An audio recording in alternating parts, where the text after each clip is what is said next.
Could the Iran-Israel war turn into World War III? Listen carefully, because if this blows up the wrong way, it won't just be their war anymore. It will be everyone's problem. Let's start with the night the world should have panicked. April 13th, 2024. For the first time in history, Iran launches a direct large-scale attack from its own territory onto Israel. Around 300 drones and missiles scream across the region. Slow, low-flying Shahid drones. Faste cruise missile. Heavy ballistic missiles meant to punch through hard targets. Israel, the United States, the United Kingdom, France, and Jordan all move together. Jets scramble. Air defenses light up. By the end of the night, almost everything is intercepted. Israel reports almost no major damage. One young Bedouin girl is badly injured by shrapnel. On paper, that sounds like no big deal. In reality, that night was a simulation, a stress test. How close can we get to World War III without actually tripping it? Because everything that could drag the whole world into this war was present in that one night. Iran. Israel, the US and its allies, missiles in the hundreds, air defenses firing in multiple countries, and nuclear-armed states watching each other's moves in real time. This video is about one question. If this Iran-Israel conflict keeps climbing, is there a realistic path where it becomes a global war? Not fantasy, not clickbait, a real chain of events. To answer that, we go step by step. You'll see how Iran and Israel became locked into a long, slow, deadly rivalry. You'll see which players are already standing too close to the fire. And you'll see the pressure points that could turn a regional inferno into a global disaster. Stay with this, because once you see the structure, you can't unsee it. First, you need the core. Why Iran and Israel hate each other so much. Before 1979, the story was different. Israel and Iran under the Shah had quiet coordination. They shared enemies in the Arab world. They exchanged oil, intelligence, and technology. Then came the Iranian Revolution. The Shah fell. Ayatollah Khamenei rose. The new regime needed an identity. It built one on resistance against the United States and against Israel. From that point, Israel was no longer a state in the region. It was an enemy symbol, a tumor to be removed, an occupation to be resisted. Iran didn't just say this. It built an entire network around it. Hezbollah in Lebanon. Tens of thousands of rockets pointed at northern Israel. Hamas and Islamic Jihad in Gaza. Shiite militias in Iraq and Syria. Houthi forces in Yemen with drones and anti-ship missiles. Together, these forces are often called the axis of resistance. Each one can attack Israel or its allies. Each one gives Iran a way to hurt Israel, without Iranian soldiers physically crossing a border. On the other side, Israel watched all this from a tiny strip of land. A country of around 10 million people surrounded by states and groups that have, at various points, wanted it gone. Israel responded with technology, intelligence, and preemptive force. It built one of the world's most advanced air defense networks. Iron Dome for short-range rockets. David's Sling for medium-range. Arrow for long-range ballistic threats. It built a nuclear arsenal in the shadows. It developed cyber weapons. And it adopted a simple rule. If someone is building a weapon that could one day destroy us, we hit it first. That's why Iranian nuclear facilities have been bombed, sabotaged, or hacked. That's why nuclear scientists have mysteriously died. That's why senior Iranian commanders have been targeted outside Iran. This is important because it means Iran and Israel are not at peace. They are in a long, ongoing, low-level war. Most of the time, the world doesn't see it on TV. It's in the shadows. Intelligence operations, proxy attacks, assassinations, cyber strikes. But every so often the mask slips, and missiles fly in the open. So the question isn't, could Iran and Israel start a war? The war is already happening. The real question is, what would it take for this existing conflict to drag in the rest of the world? To answer that, think in layers. Layer 1, Iran versus Israel directly. Layer 2, Iran's proxy network. Layer 3, the United States. Layer 4, other global powers like Russia and China. Layer 5, the global economy. If all of those layers get activated at once, that's when regional war starts to look like world war. Let's walk through each layer. Layer 1. Direct Iran-Israel fire. Until 2024, Iran mostly hit Israel through proxies. Hezbollah, Hamas, others. Israel hit Iranian forces in Syria. Hit convoys carrying weapons to Lebanon. Targeted scientists and commanders. But April 13, 2024 was different. That was Iran firing from its own territory into Israel. Direct. Open. That was a line. One that had been avoided for decades. And once a line is crossed once, it becomes easier to cross again. On that night, defenses worked extremely well. But think about it. What if they hadn't? What if even 10 or 20 ballistic missiles hit densely populated cities? What if hundreds of civilians were killed in minutes? Do you really think Israel would limit itself to symbolic retaliation? Or small strikes on the edge of Iran? At a high enough casualty level, the pressure shifts. Restraint looks like weakness.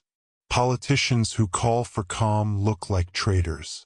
And the door opens for heavy strikes inside Iran. That's when the next layer wakes up. Layer 2, the proxies. Iran's strength doesn't just come from Tehran. It comes from Beirut, Damascus, Baghdad, Sana'a, and Gaza. Hezbollah in Lebanon has a huge arsenal of rockets and missiles. Short-range, medium-range, and some long-range systems capable of hitting deep into Israel. If Israel strikes Iran hard enough, Hezbollah will not sit this out. It will open a northern front. Thousands of rockets per day. Cities in northern and central Israel under constant fire. At the same time, armed groups in Syria and Iraq can target U.S. bases, Israeli positions, or even Jordan. Houthis in Yemen can hit shipping and infrastructure. Now you no longer have a single front. You have a ring of fire around Israel. Israel's air force is powerful, but not infinite. Iron Dome has a high interception rate, but its interceptors cost real money. Shooting down thousands of relatively cheap rockets with expensive interceptors is not sustainable forever. So under pressure, Israel escalates. Heavier bombardment in Lebanon. Full-scale ground operations. Strikes on command centers deep in Beirut suburbs. More assassinations of top commanders. And remember, every time Israel hits these proxies hard, Iran is watching and deciding how much it can afford to lose. At some point, Tehran may decide, this isn't just about our friends. This is a war on us. That's how the proxy ring pulls both countries toward something much bigger. Layer 3, the United States. Now we step into dangerous territory. Because the US isn't a maybe actor here. It's already deeply involved. The US gives Israel billions in military aid every year, shares intelligence, provides diplomatic cover. And when Iran's missiles flew in 2024, US forces helped shoot them down. On top of that, the US has soldiers and bases spread across the region. Iraq, Syria, the Gulf. Those bases have already been hit by Iranian-backed militias. Even after Israel-Iran flare-ups, rockets and drones have crashed into US positions. So imagine this scenario. Iran or one of its proxies miscalculates. A rocket hits a US base and kills not one or two, but dozens of American soldiers. Every US administration, no matter who is president, would face immense pressure to hit back hard. Not with warnings, but with strikes on the people, the facilities, or even the territory responsible. If the US and Iran start trading serious blows, airstrikes, Missile. maybe cyber. Now the conflict isn't Israel versus Iran with US on the sidelines. It becomes the US itself is at war with Iran. At that point, every state that trades with Iran, every state that has US bases or ships nearby, gets dragged into the calculations. And we're still not at World War III, but we're a lot closer. Layer 4, Russia and China. This is where things stop being just Middle East. Russia has become more dependent on Iran. It has used Iranian drones in Ukraine. It wants partners outside the Western system. China has long-term energy and infrastructure deals with Iran. It buys Iranian oil despite sanctions. It wants influence over the sea lanes that carry energy. Neither Russia nor China wants a nuclear war. Neither wants total chaos in the Middle East. But they also don't want a world where the US can attack their partners with no consequence. So in a scenario where the US and Iran are trading heavy blows, you can imagine Russia supplying more advanced air defenses to Iran, helping it shoot down US or Israeli aircraft. China quietly giving economic lifelines, helping Iran move oil through back channels, blocking harsh resolutions against Iran at the UN. Now, what happens if US and Russian forces end up operating in the same space? Like in Syria, one mistake, one jet shot down, one ship accidentally hit. Every time that happens between nuclear-armed powers, the risk jumps, because each side has to decide, do we respond, or do we swallow it? And the more often that decision comes up, the more likely someone somewhere says, we can't back down this time. Layer 5, the global economy. This is the invisible layer that connects your everyday life to missiles thousands of kilometers away. Look at a map. See the Strait of Hormuz, a narrow stretch of water between Iran and Oman, around a fifth of the world's oil, and a huge chunk of global liquefied natural gas passes through that point. In previous crises, even the threat of disruption sent oil prices up. Shipping costs rose. Insurance premiums spiked. Supply chains got slower and more expensive. Now imagine Iran under heavy attack, decides, if we're going down, we're not going alone. It starts targeting tankers, mining the waters, threatening to completely close Hormuz. Even a partial closure would send shockwaves. Oil prices could shoot up. Countries that rely on imported energy in Europe, Asia, Africa would feel it almost instantly. Combine that with missile attacks on ships in the Red Sea or the Eastern Mediterranean. Suddenly, trade routes are no longer safe. Insurance explodes. Cost of food and goods rises. At that point, even countries far from the Middle East feel pressure to do something, to secure lanes, to send ships, to protect their economies. The more militaries show up in the same congested waters, the higher the risk of accidents, misidentifications, and incidents that can spiral. Now that you see the layers, let's piece together a plausible chain. Not guaranteed, but believable. Step 1. Another major direct Iranian attack on Israel. This time, interceptors fail at some points. A dozen missiles hit dense urban areas. Hundreds killed. Step 2. Israel responds with heavy, sustained strikes inside Iran. Not just on proxies outside, but on key military targets on Iranian soil. Step 3. Hezbollah opens full-scale war from Lebanon. 1,000 rockets a day. Israel's north emptied. Israel invades Lebanon again to stop the fire. Step 4.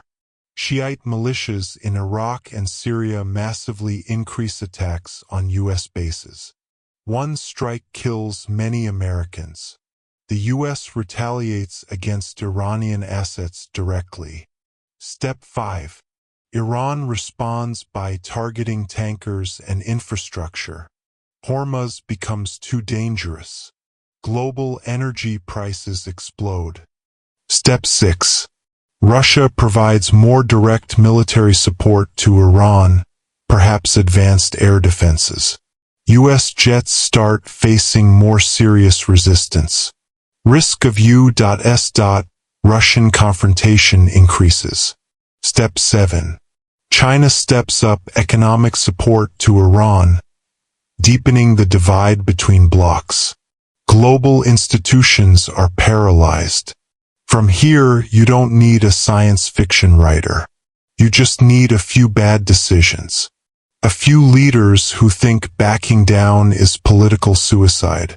A few accidents in crowded airspace or shipping lanes. World wars don't always start with a clear declaration.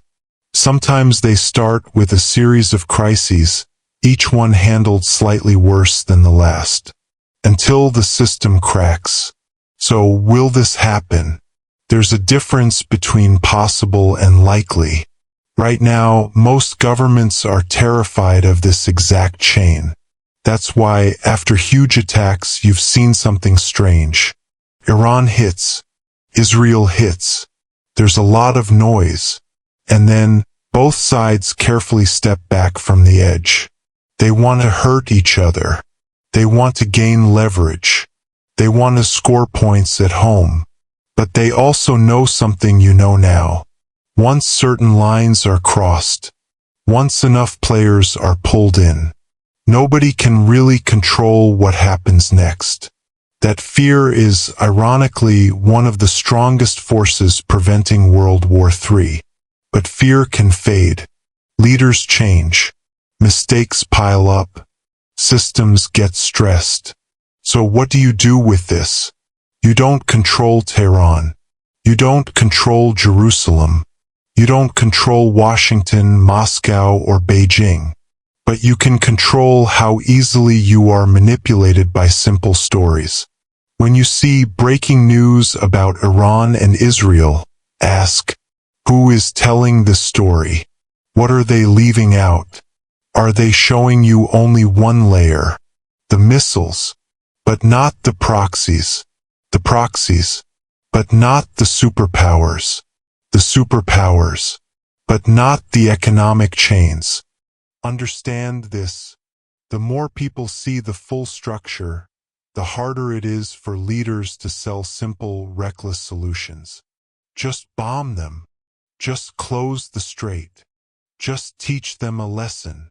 Nothing in this conflict is just anything. The Iran-Israel war is like a match being lit in a room full of gasoline fumes. Will it become World War III? Not automatically, not inevitably, but the ingredients are there. The connections are there. And the distance between local fire and global blaze is smaller than most people think. Your job isn't to panic. Your job is to see clearly. Because wars don't only need weapons. They need belief. They need people who nod along without understanding what they're actually nodding to. If you've watched this far, you're not one of those people.